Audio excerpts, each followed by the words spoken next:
According to the 2020 National Electrical Code, all 120-volt, 15-amp and 20-amp branch circuits supplying bedrooms must be protected by arc fault circuit interrupters, known as FSIs. This requirement extends to outlets located in closets and hallways that are within the bedroom area. Therefore, if you have a hallway and closet leading to a bathroom in a master bedroom, the outlets in these spaces must be protected by FSIs.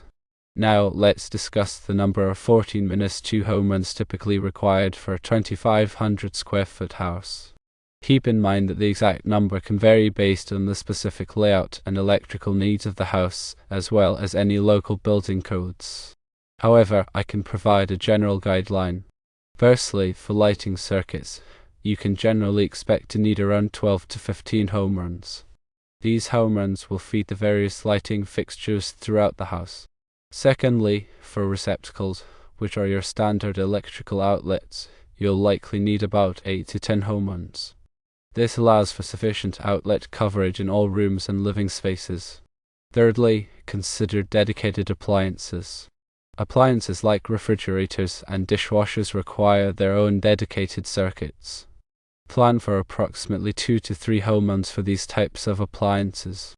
In total, this would result in an estimated 22 to 28 home runs for the entire house. It is always best to consult with your local electrical inspector or a licensed electrician.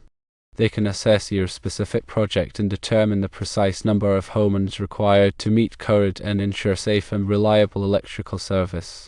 Some factors that affect how many home runs include the following. 1. The layout of the house. A more spread out house might require more home runs to avoid long wire runs. 2. The number of circuits. More circuits mean more home runs. 3. Local electrical codes. These codes dictate minimum requirements. Arc fault circuit interrupters, or FSIs, are crucial safety devices designed to protect against electrical fires. They work by detecting dangerous arc faults, which are unintended electrical discharges that can occur in damaged or deteriorated wiring. These arc faults can generate high levels of heat, potentially igniting surrounding materials and causing a fire. FSIs are designed to quickly interrupt the circuit when an arc fault is detected, thereby preventing a fire from starting. They are especially important in bedrooms because these are areas where people often sleep, making them more vulnerable to the dangers of electrical fires. The National Electrical Code mandates the use of FSIs in bedroom circuits to enhance safety and reduce the risk of electrical fires. When planning the electrical wiring for a house, it's important to distribute the electrical load evenly across the different circuits. This helps prevent overloading any one circuit, which can lead to overheating and potential fire hazards. A licensed electrician can help you calculate the appropriate load for each circuit and ensure that the wiring is installed correctly. In addition to FSIs, ground fault circuit interrupters, known as GFCIs, are another important safety device. GFCIs are designed to protect against electrical shock by detecting ground faults, which occur when electricity flows through an unintended path to ground. GFCIs are typically required in areas where there is a high risk of exposure to water, such as bathrooms, kitchens, and outdoor areas. When installing electrical outlets, it's important to follow the National Electrical Code guidelines for spacing and placement. The code specifies the maximum distance between outlets to ensure that appliances and lamps can be easily plugged in without the need for extension cords. Extension cords can be a fire hazard if they are overloaded or damaged. When choosing electrical wire, it's important to select the correct gauge for the intended application. The gauge of the wire determines its current carrying capacity. Using a wire that is too small for the load can cause it to overheat and potentially start a fire. The National Electrical Code provides tables that specify the appropriate wire gauge for different circuit capacities. During electrical inspections, inspectors will check to ensure that the wiring is installed correctly, that all safety devices are in place, and that the electrical system meets all applicable codes. It's important to cooperate with the inspector and address any issues that they identify. Proper electrical wiring is essential for the safety and functionality of a home. By following the National Electrical Code guidelines and consulting with qualified professionals, you can ensure that your home's electrical system is safe, reliable, and up to code. Remember to always prioritize safety when working with electricity, and never attempt any electrical work that you are not qualified to perform.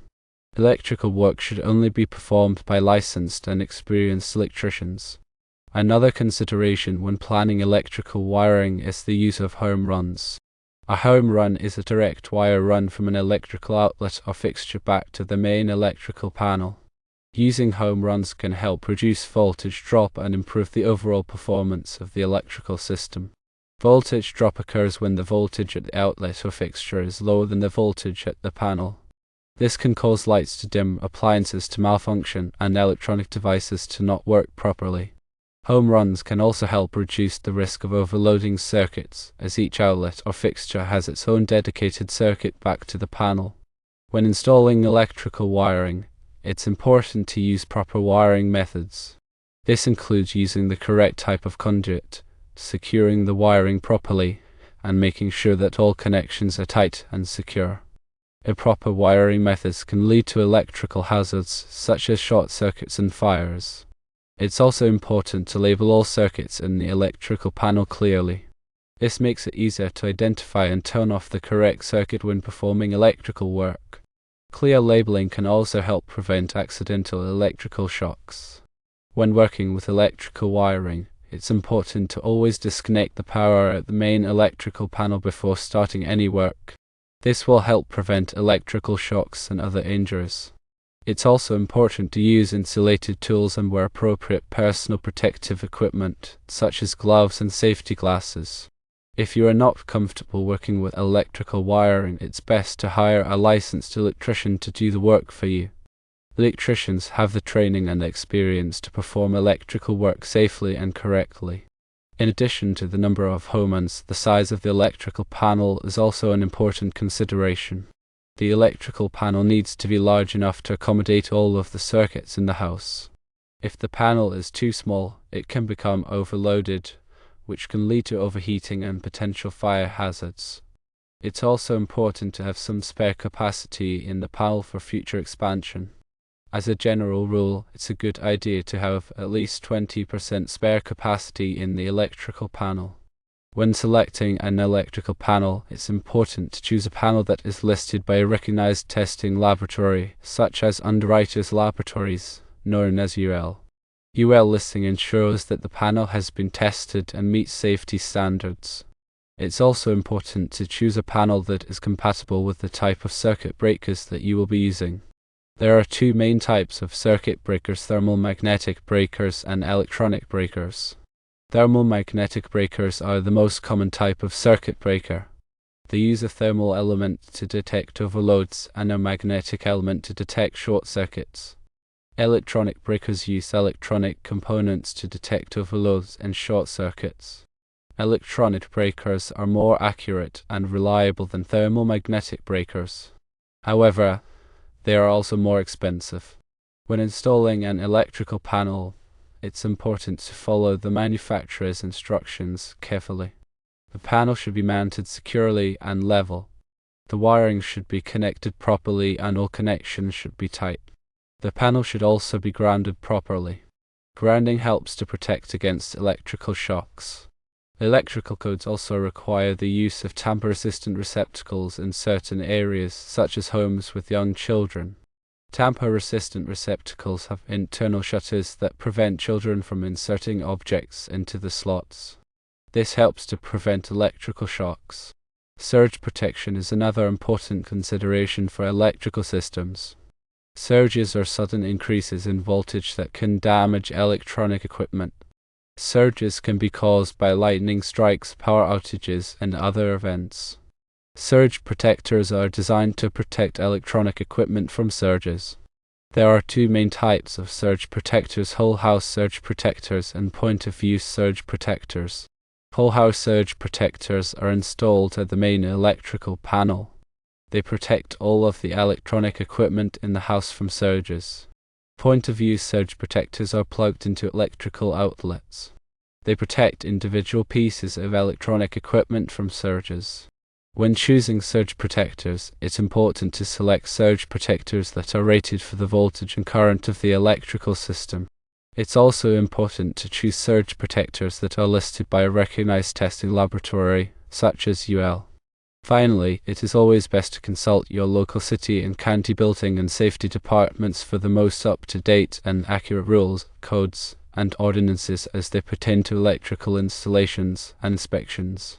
Remember, electricity can be dangerous, and if you are not sure what you are doing, it is always best to hire a licensed electrician. A qualified electrician can ensure that your electrical system is installed safely and correctly, and that it meets all applicable codes.